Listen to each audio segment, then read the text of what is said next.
À la fête, j'ai trouvé mon fils en sang. Ma sœur a souri avec mépris. Il doit s'endurcir. Je l'ai frappé au visage et je suis parti. Ben, j'ai 36 ans, et mon nom est Diana. Si vous regardiez ma vie de l'extérieur, vous verriez probablement juste une comptable fatiguée, une mère célibataire vivant dans un petit appartement de 2 chambres en plein cœur bruyant du Minnesota. L'horloge numérique de mon micro-ondes affiche souvent 3 heures du matin alors que je suis encore penché sur mon ordinateur portable cabossé. Mes yeux brûlent à cause de la lumière bleue agressive des tableurs sans fin. Chaque frappe au clavier, chaque colonne équilibrée représente quelques dollars de plus ajoutés au bocal. C'est un cycle épuisant et incessant, mais je n'ai pas le luxe d'abandonner. Mon ex-mari Derek est un développeur de logiciels qui a décidé après notre divorce que la côte ouest l'appelait.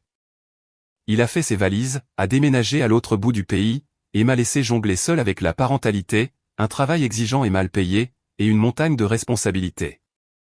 Mais chaque nuit tardive, chaque repas sauté et chaque moment de fatigue écrasante s'évanouit à la seconde où j'entends le bruit feutré des pas de mon fils de 9 ans sur le sol en linoléum bon marché de notre couloir. Félix est tout mon univers. C'est un garçon calme et très observateur qui a hérité de ma nature prudente. Mais il possède une joie pure et intacte que j'ai perdue il y a longtemps. Sa plus grande passion absolue dans la vie, son sanctuaire loin de notre monde chaotique, est sa collection de cartes de baseball. Cela a commencé quand il avait 6 ans avec un simple paquet bon marché du magasin du coin, mais c'est devenu une obsession. Il ne se contente pas de les collectionner, il les traite comme des artefacts sacrés. Je me souviens de l'après-midi exact où nous avons acheté son bien le plus précieux. Nous avions économisé notre petite monnaie pendant 3 mois dans un grand bocal en verre sur le comptoir de la cuisine. Quand nous avons finalement atteint 25 $, je l'ai emmené à la boutique de cartes locale et poussiéreuse du centre-ville. Il a passé 1 heure à inspecter soigneusement les vitrines en verre avant de choisir une carte de recrue rare. Le respect absolu dans ses mains alors qu'il tenait ce morceau de carton m'a mis les larmes aux yeux. Il l'a méticuleusement placé dans une pochette en plastique très résistante, puis l'a glissé sur la première page de son grand classeur bleu. « Maman », m'avait-il murmuré ce jour-là, les yeux écarquillés d'émerveillement. « C'est mon billet pour les grandes ligues. » Ce classeur l'accompagne partout. Il passe des heures assis en tailleur sur le tapis usé du salon, tournant doucement les pages, mémorisant les statistiques des joueurs et les rangeant par équipe et par année. C'est sa petite joie, son ancre dans une enfance qui a été définie par l'absence de son père et la lutte constante de sa mère pour payer les factures. Je ferai absolument n'importe quoi pour protéger cette joie. Je travaillerai sans nuit de plus sans sommeil juste pour garder ce sourire innocent sur son visage. Mais la partie la plus difficile d'être une mère est d'accepter que vous ne pouvez pas protéger votre enfant de tout, surtout de la toxicité qui coule dans votre propre lignée. Pour comprendre pourquoi ma vie est ce qu'elle est, il faut remonter 19 ans en arrière. J'avais 17 ans, une lycéenne en dernière année, anxieuse mais farouchement déterminée. Mes parents, Gloria et Walter, vivaient dans une vaste et belle maison dans une banlieue aisée. Mais vivre dans une belle maison ne signifie pas que vous avez un bon foyer. D'aussi loin que je me souvienne, j'étais la fille invisible. Ma sœur cadette, Monica, qui a 3 ans de moins que moi, était l'enfant chéri incontesté. Tout ce que Monica voulait, Monica l'obtenait. Si elle voulait une nouvelle robe de créateur, mon père sortait sa carte de crédit. Si elle faisait une crise de colère parce que j'avais un morceau de gâteau légèrement plus grand, ma mère me retirait mon assiette pour la lui donner. J'ai appris très tôt que ma valeur dans cette famille était inexistante. Alors, je me suis plongé dans les livres. J'ai rejoint l'équipe de débat. Je veillais tard pour étudier et j'ai mis toute mon âme dans mes études. Mon billet de sortie de cette maison étouffante était une bourse d'études complète pour une université prestigieuse. Quand la lettre d'acceptation est arrivée par la poste, je me souviens l'avoir serrée contre ma poitrine en sanglotant de pur soulagement. C'était la garantie d'un avenir brillant et sûr. C'était ma porte de sortie. Mais Monica ne pouvait pas le supporter. Elle ne pouvait pas supporter que les projecteurs ne soient plus braqués sur elle ne serait-ce qu'une seule seconde. Monica a fait irruption dans le bureau du directeur de mon lycée et a inventé avec assurance un mensonge énorme et élaboré. Elle a prétendu m'avoir vu payer un étudiant pour écrire mes dissertations d'admission. Elle a fabriqué des messages textes, a inventé une chronologie détaillée, et a offert une performance spectaculaire et larmoyante sur le sentiment de culpabilité qu'elle ressentait en dénonçant sa propre sœur. Mais elle devait simplement faire ce qui était juste. C'était une invention totalement malveillante. Mais voici la partie la plus dévastatrice. Lorsque l'administration de l'école a convoqué mes parents pour une réunion, ma mère, Gloria, ne m'a pas défendu. Elle s'est assise dans ce fauteuil en cuir rigide, a regardé le directeur dans les yeux et a hoché la tête. Diana a toujours pris des raccourcis, a dit ma mère d'un ton suave. Je suis profondément déçu, mais je ne peux pas dire que je sois surprise. Mon père, comme toujours, s'est contenté de fixer le sol et est resté silencieux. La bourse a été instantanément révoquée. Mes rêves se sont effondrés du jour au lendemain. J'ai été forcé de contracter d'énormes prêts étudiants, de fréquenter un collège communautaire local et de travailler à 2 emplois pénibles au salaire minimum juste pour survivre. Cette dette m'a enchaîné à la pauvreté pendant les 15 années suivantes. Et Monica, pour sa remise de diplôme 3 ans plus tard, mes parents lui ont acheté un cabriolet rouge cerise tout neuf.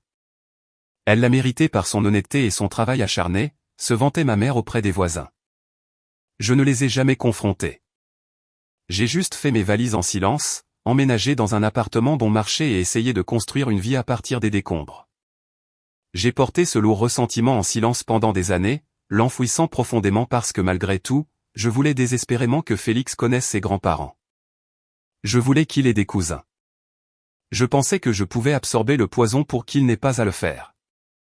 J'étais une idiote. C'était un mardi après-midi pluvieux quand le courrier est arrivé. Parmi la pile habituelle de factures de services publics en retard et de prospectus de supermarchés se trouvait une enveloppe épaisse et lourde avec une doublure en feuilles d'or coûteuse. Je l'ai ouverte sur le comptoir de la cuisine, le cœur serré en lisant l'élégante police cursive. C'était une invitation à une fête d'anniversaire pour la fille de Monica. Elle devait avoir lieu dans le grand jardin de la banlieue de mes parents le samedi suivant. Le simple fait de regarder la carte me tordait l'estomac en nœuds douloureux. Chaque réunion de famille était un champ de mine psychologique. Les comparaisons cinglantes constantes de ma mère. L'indifférence totale de mon père. Les sourires narquois, triomphants et arrogants de Monica. J'ai immédiatement jeté l'invitation vers la poubelle, avec l'intention de la jeter et d'inventer une excuse à propos d'heures supplémentaires. Mais avant que le papier épais ne puisse glisser dans la poubelle, Félix est entré dans la cuisine. Il a vu la carte aux couleurs vives et ses yeux se sont illuminés instantanément. « C'est pour la fête, maman ?» a-t-il demandé, sa voix vibrant d'excitation. Il parlait de voir ses cousins depuis 1 mois. « Je peux apporter mes cartes de baseball ? Je veux leur montrer ma nouvelle carte de recrue. Ils vont trouver ça génial. » Il serrait son classeur bleu contre sa poitrine, sautillant presque sur place. Je suis resté là, paralysé par l'espoir pur qui émanait de son petit visage. Comment pouvais-je dire non? Comment pouvais-je expliquer à un garçon de 9 ans que sa propre famille nous considérait comme rien de plus que des cibles pour leur cruauté?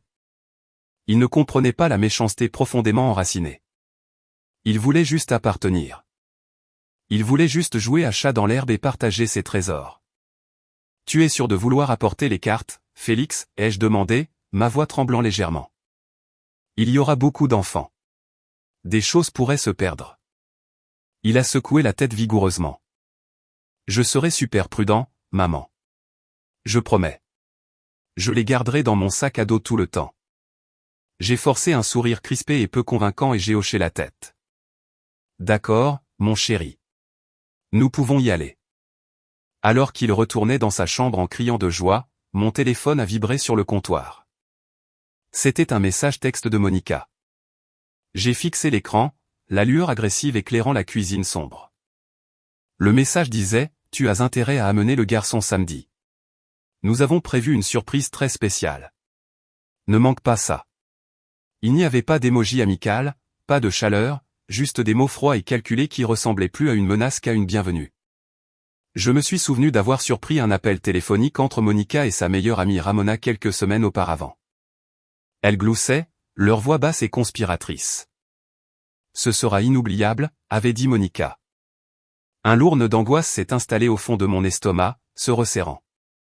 Chaque instinct que je possédais en tant que mère me hurlait de verrouiller la porte, de tirer les stores et de garder Félix aussi loin que possible de ce quartier de banlieue. Mais la culpabilité d'isoler mon fils de sa seule famille élargie me tenait en otage. Je me suis dit que j'étais paranoïaque. Je me suis dit que j'étais une adulte et que je pouvais gérer quelques commentaires passifs-agressifs pendant un après-midi. Je me suis convaincu que je pouvais agir comme un bouclier humain. Encaisser toutes les insultes verbales qu'il me lançait pour que Félix puisse passer une journée normale et heureuse. C'était la pire erreur de calcul de toute ma vie. Le samedi matin est arrivé avec un soleil éclatant et moqueur qui contredisait complètement la sombre tempête qui couvait dans ma poitrine. J'ai passé 1 heure à essayer de me rendre présentable, enfilant une simple robe à fleurs que j'avais achetée en solde il y a 3 ans. Je voulais avoir l'air respectable, même si cela n'avait jamais d'importance. Aux yeux de ma mère, tout ce que je portais aurait l'air bon marché. Félix, d'un autre côté, était une boule d'énergie pure et sans mélange. Il avait préparé ses vêtements la veille au soir, s'assurant que son t-shirt préféré était complètement sans plis. Il a soigneusement zippé son lourd classeur bleu dans son sac à dos gris délavé, ajustant les bretelles pour qu'il soit bien en place contre son petit dos. Le trajet de notre minuscule appartement en ville à la maison de mes parents a duré exactement 45 minutes. Alors que nous naviguions dans le trafic dense de la ville et que nous nous engagions sur l'autoroute, j'ai regardé le paysage changer. Les trottoirs fissurés, les immeubles d'appartements imposants et les rues bruyantes ont lentement cédé la place à de larges routes lisses bordées de chênes imposants et de pelouses vertes parfaitement entretenues. Nous franchissions une frontière invisible vers un monde auquel je n'avais jamais vraiment appartenu. Félix bavardait sans arrêt depuis le siège passager. « Tu penses qu'ils voudront échanger des cartes, maman ? J'ai apporté certains de mes doubles au cas où. J'ai 3 cartes de lanceur en plus. » Son innocence était déchirante. Je gardais les 2 mains fermement agrippées au volant, mes jointures devenant blanches. « Peut-être, chérie, ai-je répondu, essayant de garder ma voix légère et stable. Rappelle-toi juste de ce dont on a parlé. Garde ton sac à dos près de toi, d'accord ? Ne le laisse pas traîner sur l'herbe. Je sais, maman, a-t-il dit en roulant des yeux de cette manière exagérée que font les enfants de 9 ans. C'est mon trésor. Je le protégerai. Il a tapoté le sac à dos posé sur ses genoux. Plus nous nous approchions de la grande maison à 2 étages, plus il m'était difficile de respirer. Je répétais toutes les conversations possibles dans ma tête, construisant une armure mentale contre les affronts et les insultes inévitables. Je me suis rappelé que je faisais cela pour Félix. J'avais juste besoin de sourire, de boire un verre d'eau bon marché, de rester à l'écart et de partir après 2 heures. 2 heures. C'était le temps maximum que je pouvais retenir ma respiration sous l'eau. Je me suis garé sur le trottoir, juste derrière le VUS de luxe étincelant de Monica. J'ai pris une dernière profonde inspiration, j'ai détaché ma ceinture de sécurité et je me suis tourné vers mon fils. « Prêt ?» ai-je demandé. Il a rayonné d'un brillant sourire où il manquait une dent. « Prêt ?» a-t-il acclamé. Au moment où nous avons franchi les hautes portes en bois pour entrer dans le vaste jardin de mes parents, l'atmosphère oppressante m'a frappé comme un mur physique. Le jardin était décoré de ballons pastels coûteux, d'une immense table de buffet traiteur et d'un gâteau personnalisé imposant qui coûtait probablement plus que mon loyer mensuel.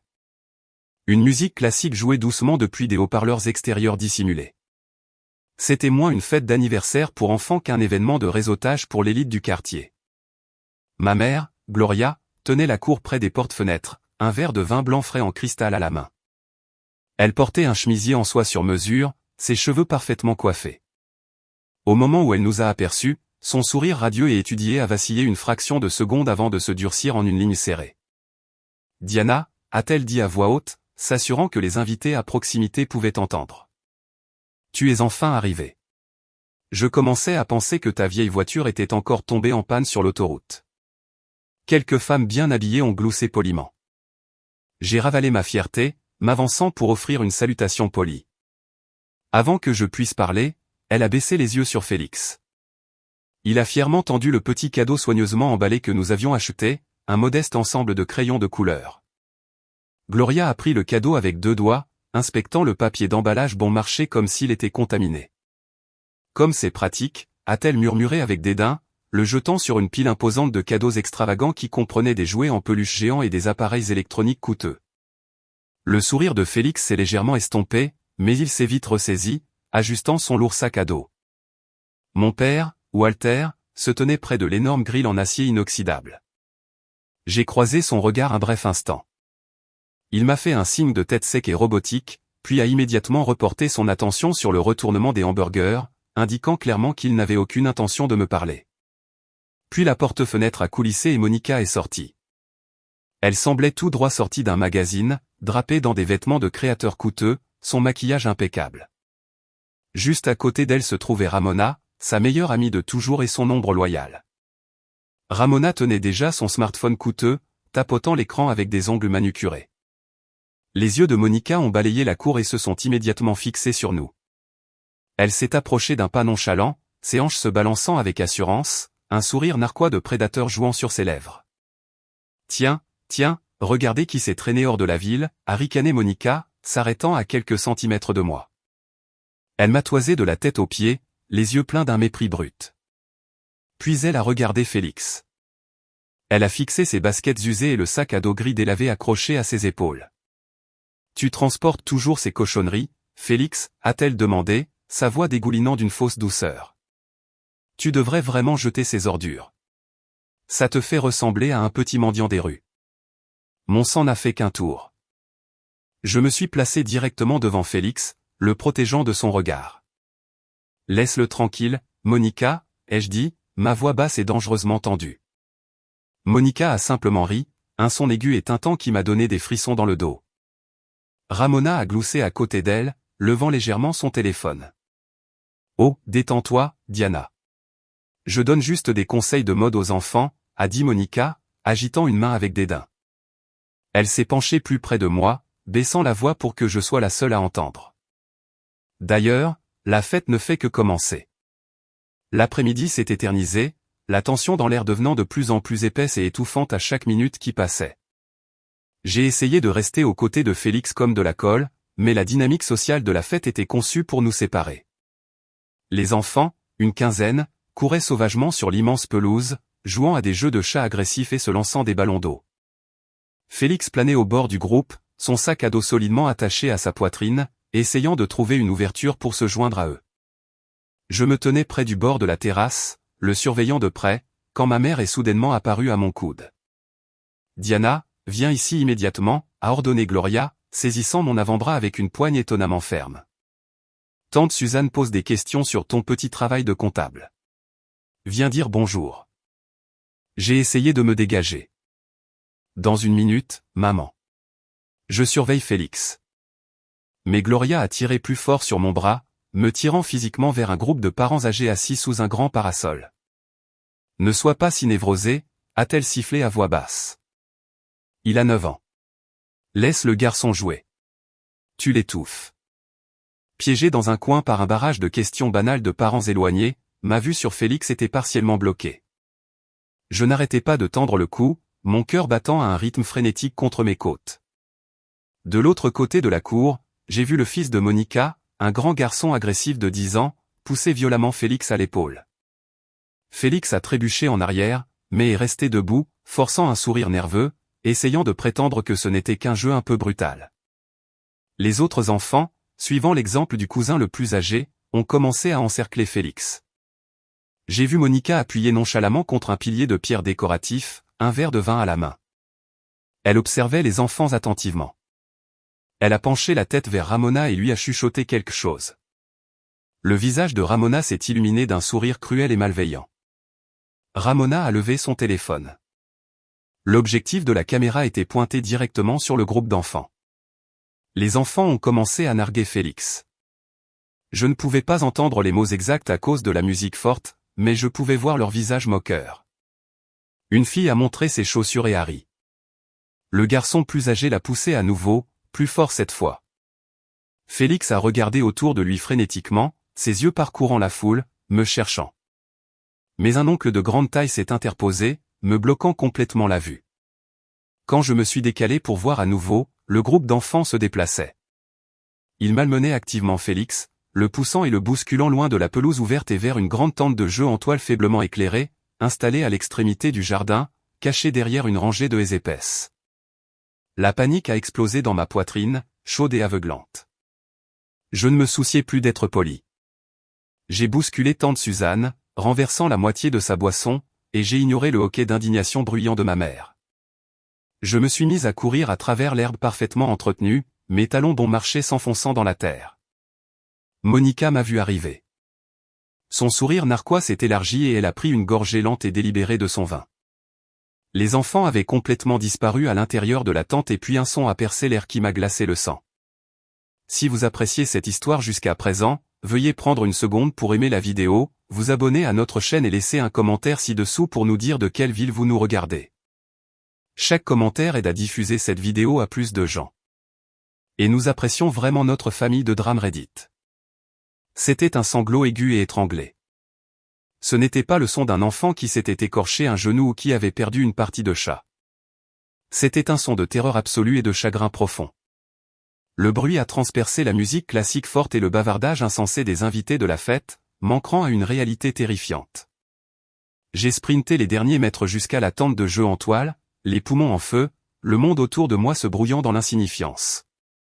J'ai attrapé le lourd tissu du rabat de la tente et l'ai violemment arraché, déchirant la couture en velcro.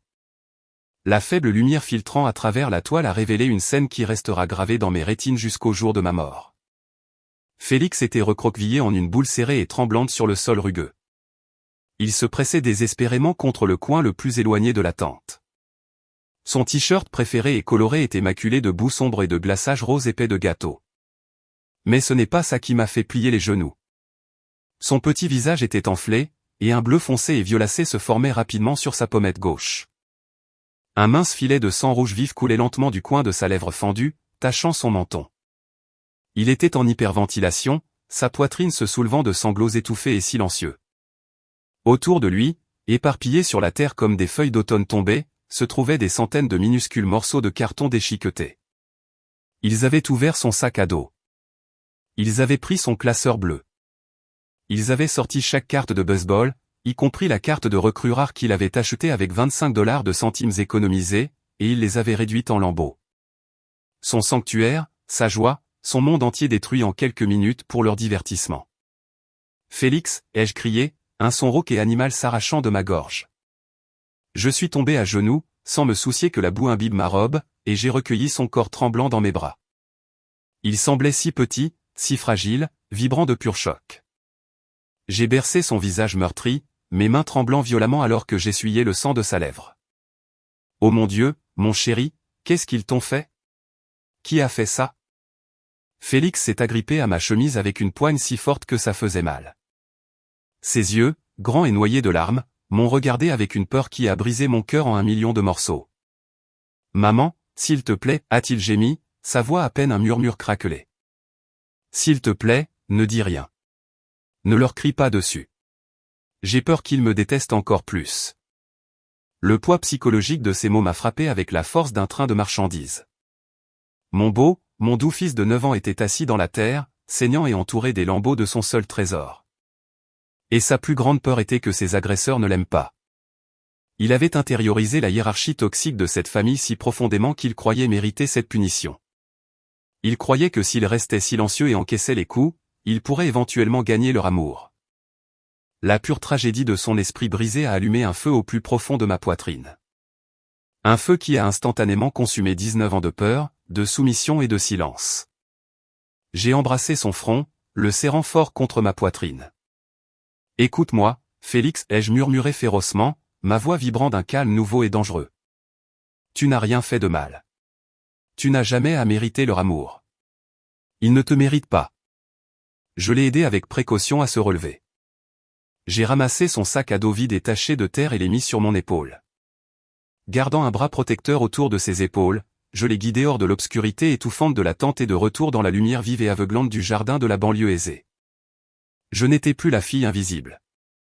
Je n'étais plus la comptable fauchée et fatiguée qui baissait la tête pour éviter les conflits. J'étais une mère, et j'allais réduire en cendres tout cet empire toxique. La transition de la chaleur sombre et étouffante de la tente en toile à l'atmosphère lumineuse et aérée du jardin de banlieue était complètement brutale. C'était comme sortir d'un cauchemar pour entrer directement dans une terrible comédie tordue. La musique classique flottait toujours depuis les haut-parleurs cachés. Les parents éloignés riaient toujours autour de leur verre de vin blanc frais en cristal. Mon père retournait toujours sans réfléchir les hamburgers sur le grill en acier inoxydable. Personne n'avait remarqué la violence horrible qui venait d'avoir lieu à quelques mètres de leur conversation polie. Je gardais un bras fermement enroulé autour des épaules tremblantes de mon fils, le guidant en avant sur l'herbe entretenue. Son visage était enfoui contre mon flanc, essayant de cacher au monde sa joue enflée et saignante. Nous attendant juste à l'extérieur de la haie, se tenant comme une paire d'oiseaux de proie, se trouvaient ma sœur Monica et son ombre Ramona. Monica était nonchalamment appuyée contre un bain d'oiseau en pierre, tenant son verre de vin à moitié vide. Elle avait l'air parfaitement détendue, totalement dépourvue de toute culpabilité ou empathie. Ramona se tenait juste à côté d'elle, tenant son smartphone coûteux à hauteur des yeux. Le petit point rouge lumineux sur l'écran indiquait qu'elle enregistrait chaque seconde de notre misère. Monica prit une gorgée lente et délibérée de son vin, ses yeux balayant les vêtements en ruine de Félix et son visage meurtri. Au lieu de montrer une once d'inquiétude, un sourire lent et sombre s'est dessiné au coin de ses lèvres parfaitement maquillées. Elle m'a regardé, ses yeux dansant d'un amusement cruel et victorieux. « Oh, ne sois pas si dramatique, Diana », a ricané Monica, sa voix portant un ton écœurant de douceur qui dégoulinait de pur venin. Elle a fait un geste paresseux vers mon fils de 9 ans en pleurs avec sa main manucurée. Les enfants jouent brutalement. Il a juste besoin de s'endurcir. Le temps s'est complètement arrêté. La musique classique s'est estompée en un faible bourdonnement statique dans mes oreilles.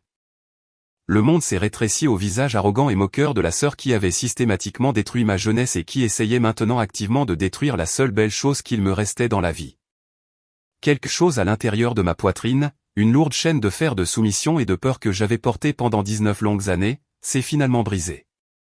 Elle ne s'est pas brisée en silence. Elle a volé en éclats avec une force explosive et aveuglante. Je n'ai pas réfléchi. Je n'ai pas pesé les conséquences. J'ai lâché l'épaule de Félix pendant exactement une seconde. J'ai comblé la distance entre nous en une seule foulée rapide comme l'éclair. J'ai planté mes pieds fermement sur l'herbe douce, j'ai ramené mon bras en arrière et j'ai balancé ma main avec chaque once de rage, de chagrin et d'épuisement que je possédais. La gifle a retenti dans le grand jardin comme un coup de feu. C'était un son sec et claquant de chair contre chair qui a instantanément réduit au silence toute la fête. La tête de Monica a violemment basculé sur le côté. Le verre à vin en cristal a glissé de ses doigts, se brisant en dizaines de morceaux scintillants contre la base en pierre du bain d'oiseau, éclaboussant un liquide pâle sur ses chaussures de créateur coûteuses. Un hoquet d'horreur collectif a parcouru la foule d'invités bien habillés. Les fourchettes ont cessé de tinter contre les assiettes en porcelaine. Les rires polis se sont tus instantanément dans leur gorge. Tout le monde s'est figé, les yeux rivés sur nous dans une incrédulité absolue. Monica a reculé en trébuchant, sa main volant vers sa joue qui rougissait rapidement. Pour la première fois de sa vie entière de privilégié, l'air suffisant de supériorité avait complètement disparu de son visage. Ses yeux étaient grands ouverts, remplis d'un mélange de choc pur et de peur primitive soudaine. Elle ne me regardait pas comme sa pathétique sœur aînée invisible, mais comme une étrangère dangereuse qu'elle ne reconnaissait pas. Tout mon corps vibrait d'adrénaline, mais mon esprit était d'une clarté terrifiante. J'avais franchi une ligne, une frontière massive et infranchissable dans notre dynamique familiale, et je ne ressentais absolument aucun regret. Je souhaitais seulement l'avoir fait une décennie plus tôt. Ramona avait légèrement baissé son téléphone, la bouche bée de choc, la lumière rouge d'enregistrement clignotant toujours fixement sous le soleil de l'après-midi. J'ai tourné mon regard brûlant vers elle, mon poing toujours serré fermement sur mes flancs, prête à lui arracher l'appareil des mains si elle osait parler. Mais elle a fait un pas rapide et effrayé en arrière, cachant le téléphone contre sa poitrine. J'avais enfin cessé de fuir. J'avais enfin cessé d'absorber leur poison. La fille invisible était morte, et la femme qui se tenait à sa place était prête pour la guerre. Le lourd silence fut brisé par le cliquetis frénétique des talons coûteux de ma mère chargeant sur la terrasse en pierre. Gloria se fraya un chemin à travers la foule figée de parents, son visage tordu en un masque hideux de fureur absolue. Elle n'a pas regardé son petit-fils de 9 ans, sanglotant et saignant. Elle n'a pas regardé les lambeaux de ses précieuses cartes de baseball éparpillées sur la terre. Ses yeux étaient entièrement fixés sur Monica, qui sanglotait maintenant de manière dramatique, tenant sa joue rouge et cuisante comme si elle avait été mortellement blessée. « Diana, as-tu complètement perdu la tête ?» a crié Gloria, sa voix se brisant d'hystérie. Elle s'est placée de manière protectrice devant Monica, me fusillant du regard avec une haine si pure qu'elle irradiait physiquement d'elle. « Tu entres dans ma maison, tu gâches l'anniversaire de ta nièce, et tu agresses physiquement ta propre sœur. Tu es un animal. » Je n'ai pas bronché. Je suis resté complètement immobile, ma respiration lente et mesurée. « Regarde mon fils, mère » ai-je ordonné, pointant un doigt tremblant vers Félix, qui se pressait contre ma jambe, terrifié par les cris. Regarde ce que ses enfants lui ont fait pendant qu'elle restait là à rire. Gloria a à peine jeté un regard à Félix. Elle a agité la main avec dédain, sa lèvre supérieure se retroussant en un rictus de dégoût absolu. Ce n'est qu'une égratignure. Les garçons se battent. Mais ça, elle a fait un geste ample vers Monica, c'est impardonnable. Tu as toujours été jalouse d'elle. Tu as toujours été un échec amer et plein de ressentiment. Je n'aurais jamais dû te permettre d'amener cet enfant bâtard et sans valeur dans ma maison. Le mot est resté en suspens dans l'air, toxique et lourd. Mon père, Walter, se tenait près du grill, la spatule toujours à la main. Il m'a regardé, les yeux vides et lâches, puis il a simplement tourné le dos, se concentrant sur la viande fumante. C'était la confirmation finale dont j'avais besoin. Il n'y avait plus rien à sauver ici. Il n'y avait pas de famille à réparer. Je n'ai pas crié en retour. Je n'ai pas pleuré. La panique et la tristesse s'étaient complètement évaporées, laissant derrière elle une détermination froide et calculatrice. J'ai fouillé dans mon sac à main et j'ai sorti mon téléphone. « Qu'est-ce que tu fais ?» a lancé Gloria, ses yeux se rétrécissant alors que je levais l'appareil photo. « Je rassemble des preuves », ai-je déclaré platement. J'ai ignoré ses cris et me suis tourné vers Félix. Je me suis agenouillé doucement, lui parlant d'une voix douce et stable. « Ne bouge pas, mon chéri. J'ai juste besoin de prendre quelques photos. » J'ai pris des photos haute résolution de sa joue meurtrie et enflée, de la coupure sur sa lèvre et de ses vêtements tachés de boue. Puis je suis passé devant ma mère qui hurlait et j'ai marché directement dans la tente en toile.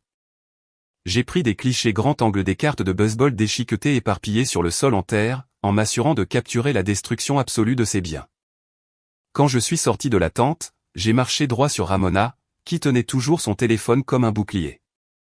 Je l'ai regardé droit dans les yeux, ma voix dépourvue de toute émotion.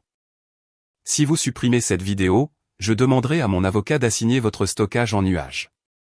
Vous venez de filmer un groupe d'enfants agressant un mineur pendant qu'un adulte l'encourageait. Vous êtes complice. Ramona a dégluti difficilement, son visage perdant toute couleur. Je leur ai tourné le dos à tous. J'ai pris la main de Félix, la tenant fermement mais doucement. Rentrons à la maison, ai-je dit. Nous avons traversé la pelouse entretenue, la tête haute, laissant les ruines de ma famille toxique derrière nous. En arrivant à la voiture, j'entendais encore ma mère crier des menaces dans le vent, mais le son s'estompait déjà, devenant rien de plus qu'un bruit insignifiant au loin. Le trajet de retour vers la ville fut silencieux, à l'exception du son doux et rythmé de la respiration de Félix.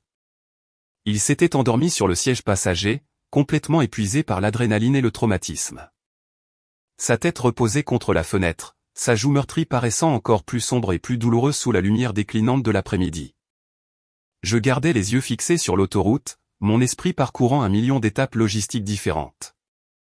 Je n'allais pas pleurer dans ma chambre ce soir. J'allais démanteler leur vie, pièce par pièce. Au lieu de conduire jusqu'à notre appartement, j'ai pris la sortie vers la clinique de soins d'urgence de la ville.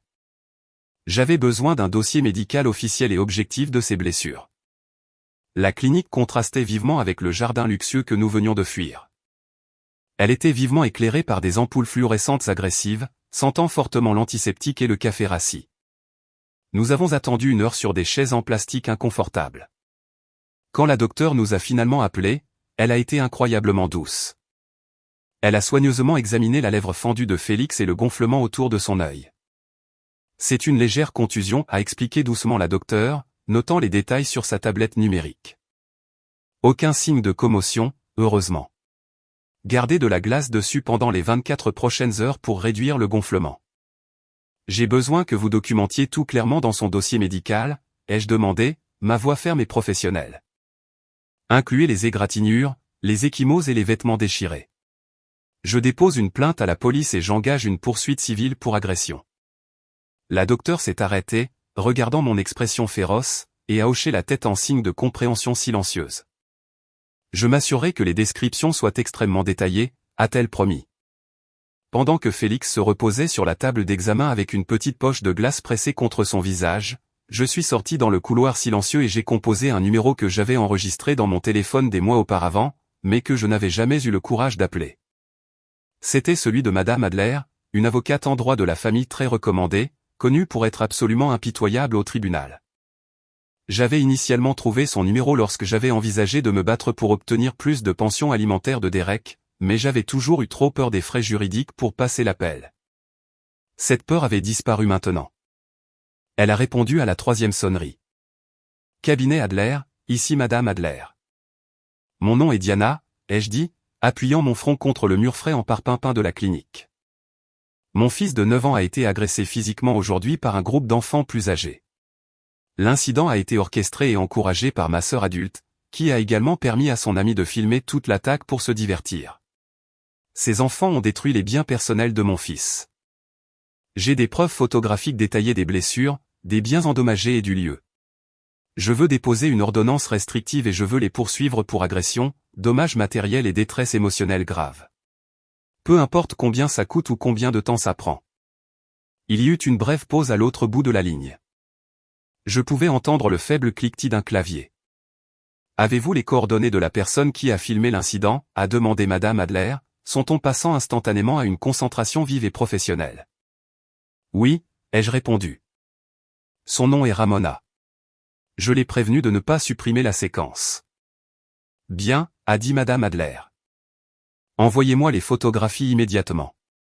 Je vais commencer à rédiger les lettres de préservation ce soir pour m'assurer que cette vidéo ne soit pas détruite. Apportez les dossiers médicaux de votre fils à mon bureau lundi matin. Nous allons les tenir entièrement responsables. J'ai raccroché le téléphone et j'ai pris une profonde inspiration tremblante. La machine judiciaire était enfin en marche. Je suis retourné dans la salle d'examen, regardant mon courageux petit garçon tenir la poche de glace sur sa joue. J'étais sa mère, sa protectrice et son bouclier. Ils avaient cherché la bagarre avec la mauvaise femme. Les 3 jours suivants furent un tourbillon de paperasse juridique, de déclarations sous serment et de soirées tranquilles passées à lire des bandes dessinées à Félix sur le canapé du salon. J'avais bloqué les numéros de téléphone de chaque membre de ma famille. Mon téléphone était merveilleusement silencieux, dépourvu des textes toxiques de ma mère ou des insultes passives-agressives de ma sœur. Mais le silence s'est brusquement rompu le jeudi après-midi alors que j'étais assise à mon bureau pendant ma pause déjeuner. Mon téléphone a vibré violemment, affichant le nom de ma bonne amie Clara. J'ai décroché, m'attendant à ce qu'elle me demande nos projets pour le week-end. « Diana, es-tu assise ?» a demandé Clara, sa voix haletante et frénétique. « Clara, de quoi parles-tu » ? Je suis au travail, ai-je dit, ressentant une soudaine montée d'anxiété. La vidéo, Diana, a insisté Clara, son ton urgent. La vidéo de la fête d'anniversaire. Elle est partout. Mon sang s'est glacé. J'ai rapidement ouvert mon navigateur web et navigué vers le grand groupe de médias sociaux de quartier très actif de la banlieue aisée de mes parents. Juste là, épinglé en haut du forum de discussion avec des milliers de commentaires en colère, se trouvait la séquence. Plus tard, j'apprendrai exactement comment cela s'était produit. La cousine Béatrice, une parente calme et observatrice qui avait assisté à la fête, avait vu Ramona télécharger la vidéo cruelle sur une story privée et restreinte à ses amis proches sur son compte de médias sociaux. Dégoûtée par l'horrible démonstration d'intimidation et le rire arrogant de Monica, Béatrice avait utilisé une application d'enregistrement d'écran pour capturer toute la vidéo avant que Ramona ne puisse la supprimer. Béatrice a ensuite envoyé anonymement le fichier aux administrateurs de plusieurs grands forums communautaires locaux, exposant la réalité derrière la façade parfaite de Monica en banlieue. J'ai cliqué sur Play, l'estomac noué. La vidéo était de haute qualité. Elle montrait clairement Félix pleurant dans la terre, entouré de ses cartes déchirées. Elle capturait clairement Monica sirotant son vin, souriant narquoisement et disant « Il a juste besoin de s'endurcir ». Elle montrait clairement ma mère, Gloria, riant en arrière-plan, ignorant complètement la douleur de son petit-fils. Et puis elle montrait le moment satisfaisant et explosif où ma main a heurté la mâchoire de Monica. Internet n'a pas pris le parti de Monica. La section des commentaires était une vague massive et déferlante de fureur absolue. Les gens étaient dégoûtés par les adultes, permettant qu'un enfant soit tourmenté. Ils ont immédiatement identifié Monica. En 48 heures, la justice numérique a été absolue et impitoyable. Monica était une agente immobilière de luxe dont toute la carrière reposait sur son image publique polie et digne de confiance. Le vendredi matin, son agence a publié une déclaration publique rompant tous les liens avec elle, citant une politique de tolérance zéro pour l'intimidation et les abus. 3 de ses clients les plus riches ont retiré leurs inscriptions de plusieurs millions de dollars de son portefeuille. Son mari, embarrassé par le tollé public écrasant, aurait emménagé dans un hôtel. L'empire parfait et soigneusement construit de Monica s'est effondré en poussière, détruit par l'outil même qu'elle avait essayé d'utiliser pour humilier mon fils. La justice karmique a été rapide et poétique. Elle avait voulu un public pour sa cruauté, et l'univers lui avait donné exactement cela. Elle était une paria locale, incapable même d'entrer dans l'épicerie du quartier sans être montrée du doigt et faire l'objet de chuchotements. Je suis resté assise à mon bureau, regardant le compteur de vue de la vidéo grimper de plus en plus haut. Je ne ressentais aucune pitié. Je ne ressentais aucun remords. Je ressentais seulement un sentiment froid et profond de validation. Pendant 19 ans, elles avaient contrôlé le récit, me dépeignant comme l'échec instable et jaloux. Maintenant, le monde entier pouvait voir exactement qui étaient les vrais monstres. Samedi matin, exactement une semaine après la désastreuse fête d'anniversaire, des coups vifs et frénétiques ont résonné dans mon petit appartement. J'ai regardé à travers le Judas et j'ai senti un œuf froid se serrer dans ma poitrine. C'était ma mère, Gloria. Elle était complètement méconnaissable. Ses cheveux habituellement impeccables étaient en désordre. Les cernes sombres sous ses yeux étaient proéminents, et elle portait un trench coat froissé. Elle tenait une grande boîte cadeau d'aspect coûteux, emballée dans un ruban d'argent. J'ai déverrouillé le pen dormant et j'ai ouvert la porte de quelques centimètres, laissant la lourde chaîne de sécurité fermement attachée. « Qu'est-ce que tu veux ?» ai-je demandé, ma voix plate et dépourvue de toute chaleur. Gloria a laissé échapper un sanglot rauque, pressant ses mains contre le cadre de la porte. « Diana, s'il te plaît » a-t-elle supplié, sa voix tremblant d'un désespoir que je n'avais jamais entendu auparavant. « S'il te plaît, tu dois me laisser entrer. Nous devons en parler. Tu dois renvoyer ton avocat. » « Il n'y a absolument rien à discuter, » ai-je répondu, fixant son visage paniqué. « Tu es en train de détruire la vie de ta sœur, » a pleuré Gloria, des larmes coulant sur ses joues, ruinant son mascara coûteux. Elle a perdu son travail. Son mari parle de séparation. Les voisins laissent des mots haineux dans notre boîte aux lettres. S'il te plaît, Diana, je t'en supplie. Laisse tomber le procès. Dis au public que c'était juste un malentendu.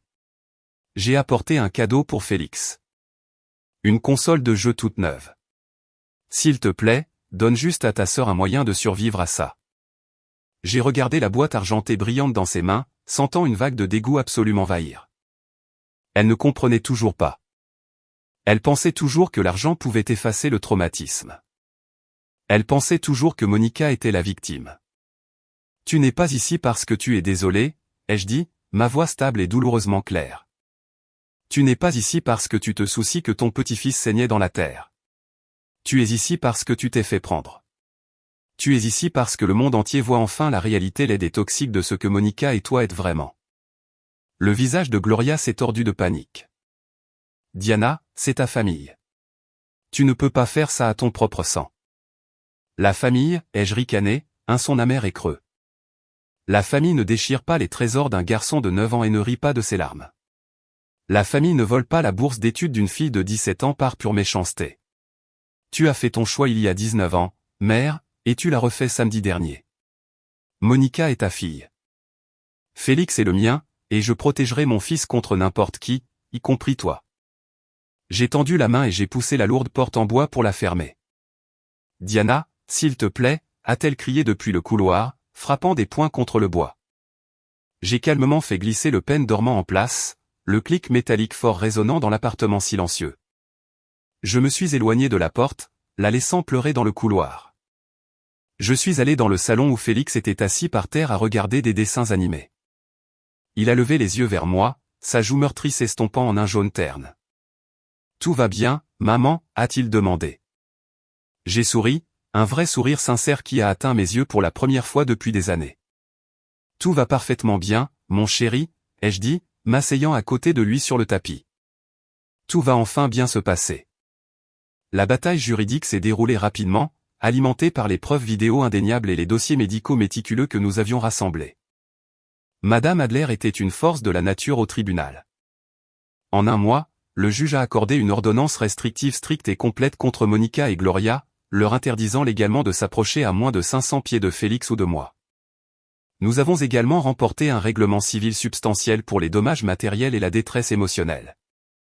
L'argent a été placé directement dans un fonds d'études sécurisé pour Félix, garantissant que son avenir éducatif ne serait jamais volé comme le mien l'avait été. Mais gagner un procès n'efface pas instantanément les dommages psychologiques des abus. Le vrai travail, la bataille la plus difficile s'est déroulée entre les murs calmes et apaisants du cabinet du Dr. A. J'ai inscrit Félix à des séances de thérapie hebdomadaires pour enfants pour l'aider à traiter le traumatisme de la fête. Au début, il était complètement muet. Il restait assis dans le fauteuil confortable, fixant ses chaussures, terrifié à l'idée de dire la mauvaise chose et de causer plus de problèmes. Il avait intériorisé la croyance que sa douleur était un fardeau pour les autres. Le docteur était incroyablement patiente. Elle a utilisé l'art-thérapie, lui donnant des crayons de couleur et de grandes feuilles de papier, lui permettant de dessiner les sentiments effrayants qu'il ne pouvait pas verbaliser. Au fil des semaines de conseils doux, les murs invisibles autour du cœur de Félix ont commencé à se fissurer lentement. Il a finalement parlé de la peur profonde qu'il a ressentie dans cette tente sombre. Il a pleuré, pleurant la perte de ses cartes, mais plus important encore, pleurant la perte de la famille qu'il pensait avoir. J'étais assise à côté de lui à chaque séance, lui tenant la main, renforçant la vérité qu'il était en sécurité, aimé et entièrement digne de respect. Étonnamment, le processus de guérison a fait entrer un allié inattendu dans nos vies. Mon ex-mari Derek a vu la vidéo virale en ligne depuis son appartement à Seattle. Le choc de voir son fils traité avec une telle cruauté l'a sorti de sa routine post-divorce distante et détachée. Il s'est envolé pour le Minnesota pendant une semaine pour assister aux audiences du tribunal, assis juste à côté de moi dans la galerie.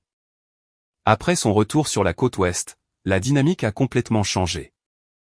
Derek a commencé à appeler Félix tous les soirs sans faute. Il ne parlait pas du procès ou de l'intimidation. Il parlait strictement de baseball. Derek a acheté un forfait de streaming sportif premium et il regardait les matchs en même temps, à des kilomètres de distance, discutant des stratégies de lancer et des moyennes au bâton par téléphone. J'écoutais depuis la cuisine, entendant la voix animée de Félix résonner dans l'appartement, la vieille étincelle de joie reprenant enfin vie. Derek prenait ses responsabilités, réparant le lien père-fils fracturé dont Félix avait désespérément besoin. Nos amis ont également formé un mur de protection autour de nous. Miles et Clara, le couple qui m'avait appelé à propos de la fuite de la vidéo, sont devenus notre famille de substitution. Ils venaient tous les dimanches soirs, apportant d'énormes plateaux de lasagne maison et de pain à l'ail frais. Miles, qui avait joué au baseball à l'université, a emmené Félix au cage de frappe local, lui apprenant patiemment à ajuster sa frappe et à frapper les balles rapides. Notre petit appartement exigu, qui avait autrefois ressemblé à une forteresse solitaire, était soudainement rempli de rires bruyants, de l'odeur de bonne nourriture et de la chaleur d'une véritable appartenance. Un samedi matin frais, 2 mois après la fête, j'ai ramené Félix à la boutique de cartes locale et poussiéreuse du centre-ville. Il a parcouru les allées étroites, ses yeux balayant les vitrines. Je lui ai tendu un billet de $20 tout neuf. Il a soigneusement choisi un nouveau paquet scellé de cartes de baseball de qualité supérieure. En sortant du magasin, il n'a pas voulu. C'était un bel après-midi doré de fin de printemps. Le soleil était bas dans le ciel, projetant de longues ombres chaudes sur l'herbe verte et vibrante du terrain de baseball communautaire. L'air sentait l'herbe fraîchement coupée, les hot dogs et l'argile poussiéreuse.